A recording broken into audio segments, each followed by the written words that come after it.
স্তম্ভস্বৰূপ ইতিমধ্যে প্ৰাঞ্জল মোহন বৰুৱাই কৈছে শ্ৰীযুত উদিত বৰুৱা ডাঙৰীয়া মঞ্চত উপবিষ্ট হৈ থকা ফুকন ডাঙৰীয়া আৰু আজি যাৰ কিতাপ উন্মোচন হ'ব যিখন কিতাপৰ বিষয়ে এতিয়াও মই জানিবলৈ আছে কিন্তু মোকেই উন্মোচন কৰিবলৈ কোৱা হৈছে সেই কিতাপখনৰ ৰচক ৰেখামণি বৰুৱা ডাঙৰীয়ানী লগতে আয়োজক ডক্টৰ দুৱৰা ফুকন ডাঙৰীয়া আৰু আমাৰ যিগৰাকী ঠিকাদাৰ বুলি কোৱা হ'ল লক্ষ্মীনন্দন বৰুৱা ডাঙৰীয়া এটা অনুৰোধ আছে আৰম্ভণিতে কৰি লওঁ এনেকুৱা ঠিকা তেওঁ যেন বছৰে বছৰে কৰি থাকে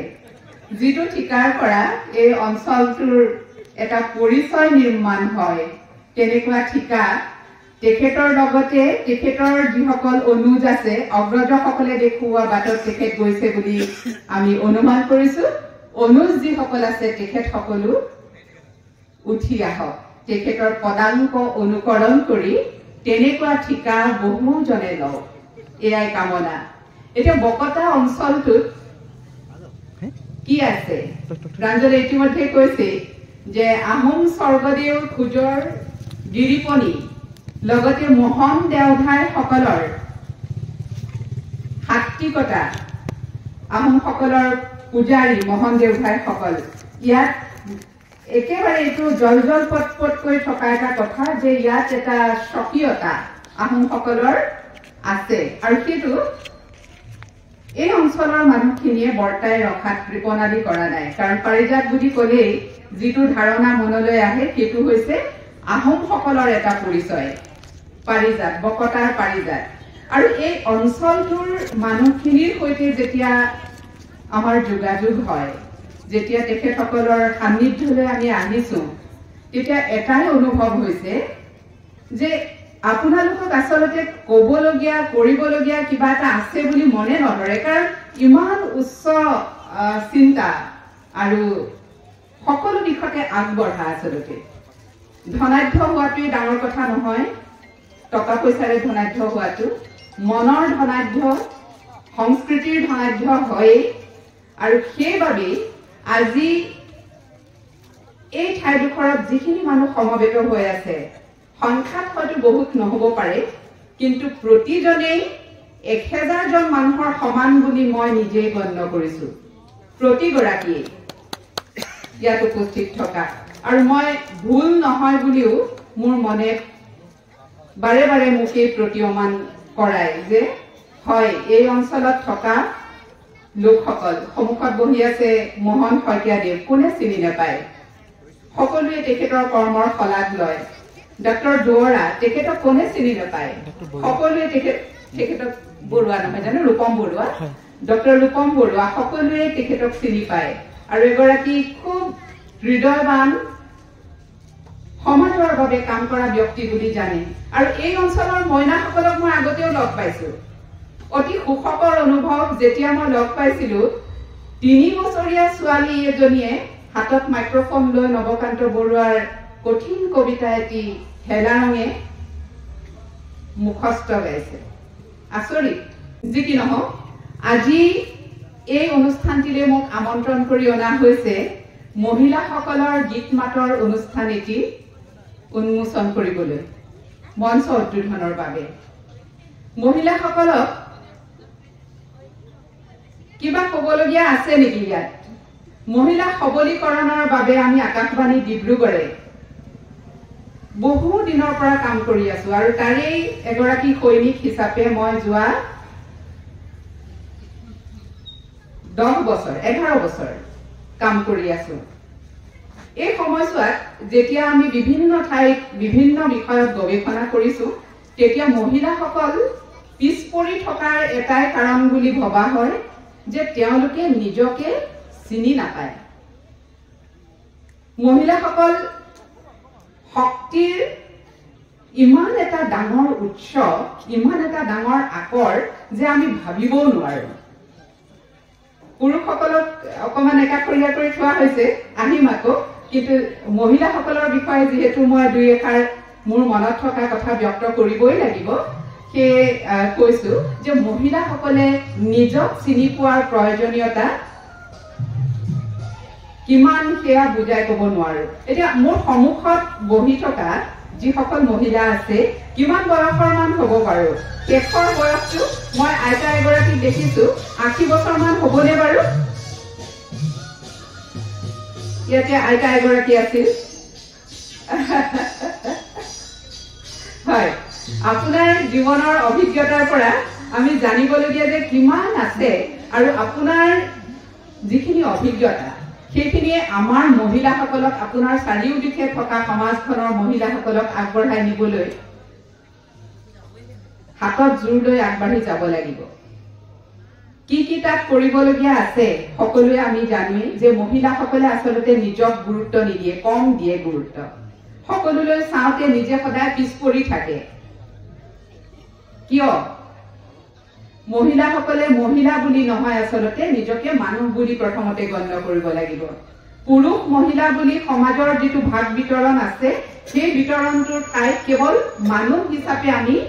নিজৰ পৰিচয়টো ৰাখিব লাগিব সেই পৰিচয়টো যেতিয়া আমি চিনিব পৰা হ'ম তেতিয়াই মই ভাবো যে এই যে মহিলা সবলীকৰণৰ যিবোৰ কাম আমি কৰি থাকো বা সবল মহিলা নহয় আনৰ কথাত চলে সিদ্ধান্ত গ্ৰহণৰ ক্ষমতা নাই এই বহুখিনি কথা একেবাৰতে নস্যাৎ কৰিব পৰা হ'মগৈ আমি যেতিয়া নিজকে মানুহ হিচাপে চিনি পাম আৰু তাকেই কৰিবলৈ হ'লে আমি কেইটামান বিশেষ কথাত মন দিব লাগিব সেইকেইটা হ'ল স্বাৱলম্বিতা প্ৰথম আৰ্থিক স্বাৱলম্বিতাই যেতিয়া মহিলাসকলক চুব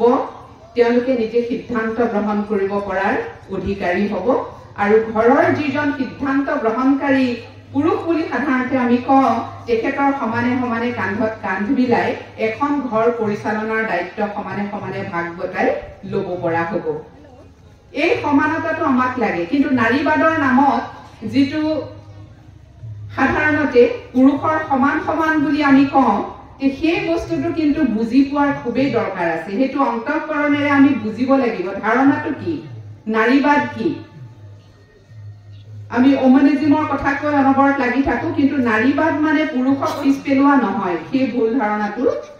আমি কেতিয়াও ৰাখিব নালাগে নাৰীবাদ হৈছে নাৰীয়ে নিজে শক্তিশালী ৰূপত নিজকে তুলি ধৰাটো নিজক চিনি পোৱাটো কাৰো ওপৰত যাতে নিৰ্ভৰশীল হ'ব লগা নহয় সেইটোৱে নাৰীৰ আচলতে প্ৰধান আৰু প্ৰথম কৰ্তব্য বুলি ভাবো নাৰী সবলীকৰণৰ কথাবোৰ বেছি হৈছে বাবে বাকীসকলে হয়তো আমনিও পাব পাৰে আজি প্ৰাঞ্জলে যিহেতু ক'লে যে কেইটিমান মই জনা কথা ইয়াত ক'ব লাগে মহিলাসকলৰ উপযোগিতাত অহাকৈ সেয়েহে এইকেইটা কথা উল্লেখ কৰিলো আৰু বাকী আপোনালোকৰ যিখিনি সুকুমাৰ কলা আছে সেইখিনি চৰ্চাৰ দায়িত্বও আমাৰ আছে আৰু আমি ভাল পোৱা কাম সেইটো সদায় আমি কৰিবই লাগে মহিলাসকলে সদায় কেতিয়াবা হয় কি ঘৰত যদি দুজন ব্যক্তি থাকে এটা ল'ৰা যদি এগৰাকী ছোৱালী হয় আমি সাধাৰণতে কি কৰো ল'ৰাজনক অজৰাই দিওঁ আগবাঢ়ি যাবলৈ পঢ়া শুনা যদি যি বিচাৰিছে ল'ৰাজনে কৰক ছোৱালীজনী ঘৰতে থাকিব বা বিয়া দি উলিয়াই দিয়া হ'ব সেইকাৰণে ল'ৰাজনে অকণমান পঢ়ক আমাৰ সেইটো এটা সচৰাচৰ ধাৰণা এই অঞ্চলৰ ধাৰণা বুলি মই কোৱা নাই অৱশ্যে দেই সচৰাচৰ এটা ধাৰণা এই ধাৰণাটো নস্যাৎ কৰিবলৈ হ'লে যিটো অলপ আগতে ক'লো যে আমি নিজকে চিনি পাব লাগিব মাকগৰাকী আচলতে ঘৰখনৰ নিজকে চিনি পাব লাগিব আৰু তাৰ জৰিয়তে দুইটা সন্তানক সমানে সমানে ডাঙৰ কৰাৰ যিটো বিদ্যা সেই বিদ্যাটো কিন্তু মাকগৰাকী ষ্ট্ৰং শক্তিশালী হ'লেহে সম্ভৱ হ'ব সেই মাক শক্তিশালী হোৱাটো অতি প্ৰয়োজন সেয়া সংস্কৃতি হওক সেয়া সাহিত্য হওক সেয়া জীৱন কলা হওক সেয়া জীৱন কৌশল হওক মানুহৰ সৈতে থকা সম্পৰ্ক হওক সকলোতে মাতৃগৰাকী আগবাঢ়ি যোৱাটো বা নাৰীগৰাকীৰ বা ছোৱালীগৰাকীৰ ভূমিকাটো সবল হোৱাটো কিমান প্ৰয়োজনীয় সেয়া প্ৰতিগৰাকী দায়িত্বশীল ব্যক্তিয়ে ইয়াত ক'ব সেইটো নতুনকৈ বুজাই কোৱাৰ প্ৰয়োজন নাই সেই সকলোৱে ভুমুকিয়াই চাওক সকলোৱে কোৱা হয় নাৰীয়ে নাৰীৰ শত্ৰু সেইকাৰণে কৈছো সকলোৱে নিজে কাষৰ গৰাকীক হাতত ধৰি আগবঢ়াই লৈ যাওঁ দেখিব যে বৈষম্য নোহোৱা হ'ব আৰু আমাৰ বহুবোৰ সমস্যাৰ সমাধান নাইকিয়া হৈ যাব আমি লৰাবোৰৰ ওপৰত বুজা হিচাপে কেতিয়াবা থাকো মহিলাসকলে সুবিধা ল'ব নালাগে যিকোনো ক্ষেত্ৰতে এটো মই নিজেও বিশ্বাস কৰো যে মহিলা কোমলমতি বুলি কোৱা হয় আৰু বিভিন্ন জনে হয়তো বিভিন্ন সময়ত সহায়ৰ হাত আগবঢ়াব মহিলাসকলে সেই হাতখন ধৰিবলৈ যাব আৰু ক'ত এৰি দিব লাগিব where to leave হেতু মহিলাসকলে নিজে জানিব লাগিব যাতে কাৰো দায়িত্ব বা বুজা হ'ব নালাগে সেই কাৰণে মহিলাসকলে সাহিত্য সংস্কৃতি কৃষ্টি অতিশয় সুন্দৰভাৱে নিজে মনে বিচৰা ধৰণে কৰিব লাগে আৰু আজি তাৰে প্ৰতিফলন এই অঞ্চলটিত সদায় আশা কৰা ধৰণে দেখিবলৈ পোৱা গৈছে মহিলাসকল আগবাঢ়ি আহিছে তেওঁলোকৰ সুকুমাৰ কলাৰ প্ৰদৰ্শন কৰিবলৈ ই অতিকৈ আদৰণীয় আৰু যিসকল উদ্যোক্তাই এই গ্ৰন্থমেলাখন অনুষ্ঠিত কৰিবলৈ অহোপুৰুষাৰ্থ কৰিছে এচাম মানুহ অহৰহ লাগি থাকিবলগীয়া হৈছে নহয় জানো কেইগৰাকীমান ব্যক্তিয়ে এটা দায়িত্ব কাম পাতি সফলতা পৰ্যায়লৈ লৈ যাবলগীয়া হৈছে এই শ্ৰেয়টো আপোনালোকৰ আৰু আপোনালোকক যিসকল উদ্যোক্তা তেখেতসকলক কৈছো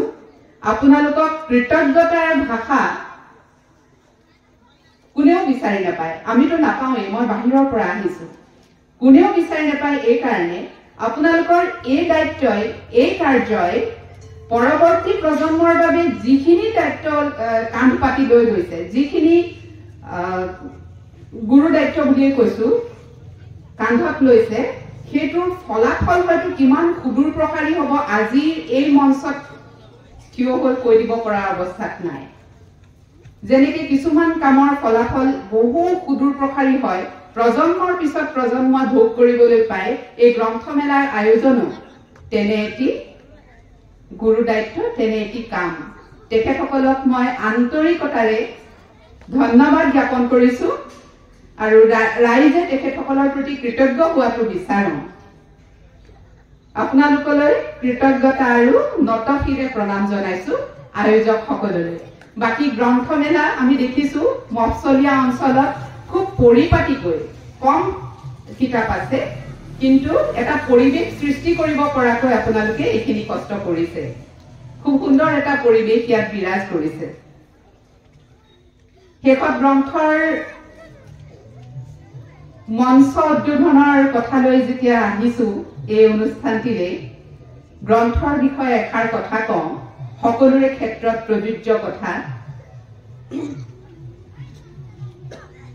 জীৱনত যিয়ে প্ৰশ্ন নহওক যিমান ডাঙৰ প্ৰশ্ন নহওক যেনেকুৱা প্ৰশ্ন নহওক উত্তৰটো হৈছে গ্ৰন্থ অধ্যয়ন আমাক পোহৰৰ বাট দেখুওৱাৰ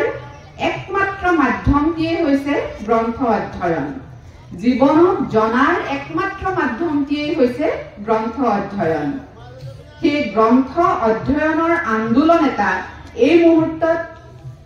গঢ়ি তোলাটো আৰু তালৈ অৱদান আগবঢ়োৱাটো সেই আন্দোলনলৈ অৱদান আগবঢ়োৱাটো এটা কিমান যে গুৰুত্বপূৰ্ণ কথা সেয়া আয়োজকসকলৰ বাহিৰে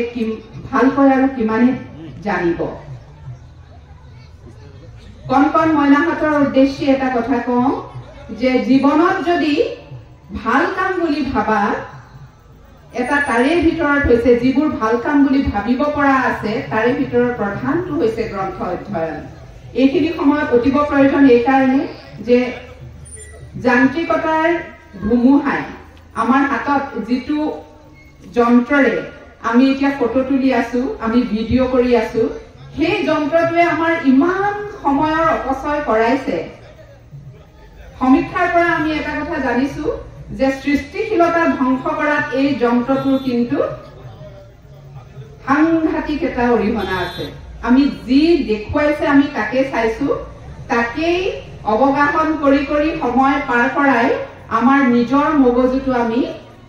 বান্ধি থৈ দিছো আমাৰ সৃষ্টিশীলতা আমি নস্যাৎ কৰিছো তাৰ জৰিয়তে এই যন্ত্ৰটোৰ ক্ৰিয়াকলাপ চলি থকাৰ সময়ত এটা ভাল কথা হৈছে গ্ৰন্থ অধ্যয়ন, তাৰ বিকল্প ভাল কথাটো হৈছে গ্ৰন্থ অধ্যয়ন। সেয়ে আমি যদি এছাম গ্ৰন্থ অধ্যয়নকাৰী ব্যক্তি, এছাম গ্ৰন্থ অধ্যয়নকাৰী কিশোৰ সৃষ্টি কৰিব পাৰোঁ, তাতকৈ ডাঙৰ কথা একো হ'ব নোৱাৰে বুলি মই নিজেই বিশ্বাস কৰোঁ। আপোনালোকৰ মাজৰ পৰা অনাগত দিনত এনে গ্ৰন্থ অধ্যয়নৰ পৰিৱেশ সৃষ্টিকাৰী আৰু বহুজন সৃষ্টি হওক তাৰে কামনা কৰিলো। আৰু আজিৰ এই যিটো হ'বলগীয়া মহিলাসকলৰ গীত মাত পৰিৱেশন, শিশুসকলৰ গীত মাত পৰিৱেশনৰ অনুষ্ঠান, লগতে গ্ৰন্থ উন্মোচনীৰ অনুষ্ঠান, এই আটাইকেইটা অনুষ্ঠান সুকলমে হৈ যাওক বুলি কামনা কৰি আজিৰ এই মঞ্চ উদ্বোধন হ'ল বুলি ঘোষণা কৰিছো। ধন্যবাদ। অশেষ ধন্যবাদ পৰশা বাইদেউ। এটা ডাঙৰ হাতচাপৰি হ'ব লাগে বাইদেউৰ কাৰণে। ইমান সুন্দৰ কথা বতৰাৰে আমাৰ মন মগজুক এটা চিন্তাৰ খোৰাক যোগালে বাইদেৱে। বিশেষকৈ মহিলাসকলৰ কথাখিনি আমাৰ হৃদয়স্পৰ্শা, কাৰণ তেখেতে যোৱা 10-11 বছৰ নিজেই আকাশবাণী ডিব্ৰুগড়ৰ সৈতে জড়িত হোৱাৰ সমান্তৰালভাৱে তেখেতে বিভিন্ন ক্ষেত্ৰত কাম কৰি আহিছে। মই মোৰ জীৱনৰ কাৰণে বাইদেউ এগৰাকী শিক্ষাগুৰু, চিৰশ্ৰদ্ধেয় শিক্ষাগুৰু। গতিকে মই বাইদেউক এই মুহূৰ্ততে পুনৰবাৰ প্ৰণিপাত জনাইছো।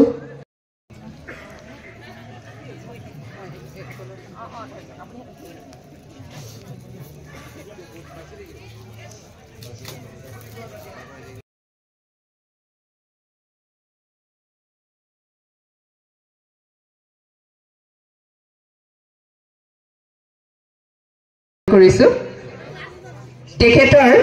ইয়াৰ পূৰ্বেও কেইবাখনো কিতাপ আছে বুলি জানি বৰ উৎফুল্লিত হৈছো, ভাল লাগিছে। আপোনালৈ ধন্যবাদ। লখিমী বিয়ানাম আৰু ভেকুলী বিয়ানাম, এই পুথিখনি 16 পৃষ্ঠাৰ পৰম্পৰাগত দুটি অনুষ্ঠানৰ বিষয়ে জনাৰ এটি উপায় হ'ব এইখন পুথি। ভেকুলীৰ বিয়া এটা অপশ্ৰিয়মান পৰম্পৰা আগতে আছিলে, কিন্তু বৰ্তমান সময়ত বিজ্ঞানৰ যিহেতু অগ্ৰগতি হৈছে, আমি কিছুমান কথা এৰিছো আৰু কিছুমান পৰম্পৰা আমি পৰম্পৰা হিচাপে মনত ৰাখিছো। এই পুথিখনিয়ে তেনে এটি পৰম্পৰাক তুলি ধৰাৰ চেষ্টা কৰিছে। পুথিখনিৰ নামটো আপোনালোকে জানিলে, লখিমী বিয়া নাম আৰু ভেকুলী বিয়া নাম। দ্বিতীয় প্ৰকাশ হয়, প্ৰথম প্ৰকাশ 2017 চনত। অক্ষৰ বিন্যাস আৰু অলংকৰণ দুৰ্লভ বৰুৱাৰ, পাৰিজাত ছপাশাল বকতা পাৰিজাতত। তাৰ পাছতে লেখকৰ একাষাৰ আছে আৰু তাৰ পাছতে পুথিখনৰ মূল অংশটো আৰম্ভ হৈছে। লেখকৰ দ্বাৰা প্ৰকাশিত পুথিৰ তালিকা আছে। সূচীপত্ৰখন হৈছে প্ৰকাশৰ পথত তেওঁৰ আৰু কিতাপ আছে দেই। জলেশ্বৰী সবাহৰ নাম, অপেশ্বৰী সবাহৰ নাম, গছকত ভাঙি যাওঁ যতৰ বিহুগীতৰ পুথি, আৰু পানী তুলিবলৈ ওলাওঁতে গোৱা নাম। এইখিনিৰ পৰা মানে 5 পৃষ্ঠাৰ পৰা তেখেতৰ পুথিখনি আৰম্ভ হৈছে আৰু 16 পৃষ্ঠাত গৈ এয়া সামৰিছে। দামটো 40 টকা আৰু বুনিয়াদত পাব, নহয় জানো? লেখিকাই বিনামূলীয়া বিতৰণৰো ব্যৱস্থা কৰা যেন বোধ হৈছে, নাজানো। বহু কিতাপ হাতত কাষতে থকা দেখি মই অনুমান কৰিছিলো। সকলোৱে পুথিখনি সংগ্ৰহ কৰিব বুলি আশা কৰিলো। ধন্যবাদ, আপোনালৈ পুনৰ অভিনন্দন। এই পুথিখনি উন্মোচন হোৱা বুলি ঘোষণা কৰিছো। ধন্যবাদ।